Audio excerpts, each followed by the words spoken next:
छठी मैया होयो ने सहाय, पोखरी दियो न खोना। डीजे गुड मधुबनी, खुशी रिकॉर्डिंग स्टूडियो बलुआहा। छठी माई के ऊंचे ऊंचे घटावा, ओय पर चढ़लो नहीं जाए, ओय पर चढ़लो नहीं जाए। लियो ने ससुर जी को दरिया, घाटे दियो न बनाए, घाटे दियो न बनाए।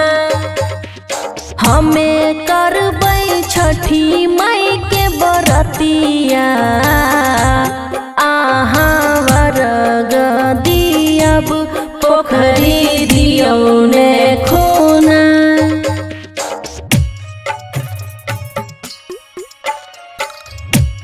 पोखरी दियो न खोना।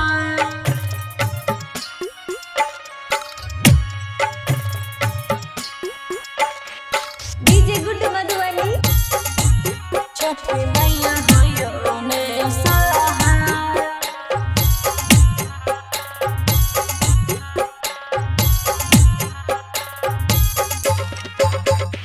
छठी माई कठिन छतोर बरतिया, नाही सहलो सहाय, नाही सहलो सहाय।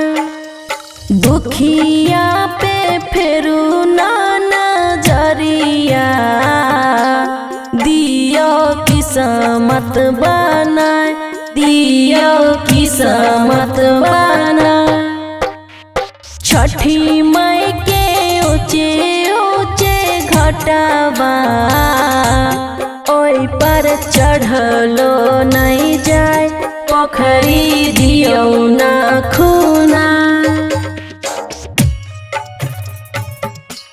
पोखरी दियो न खोना।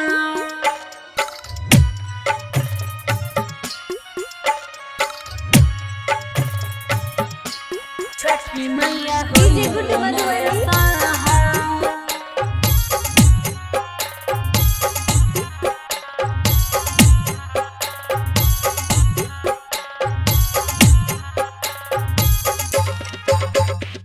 थाक गेलौ सब रेती बैया, कनियो चललो नहीं जाए, कनियो चललो नहीं जाए।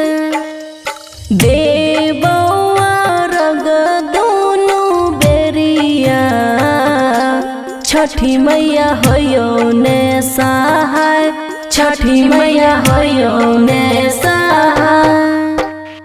राइटर ओम प्रकाश नजरिया, पोखरी दियो ने खूनाय, छठी मैया होयो ने सहाय।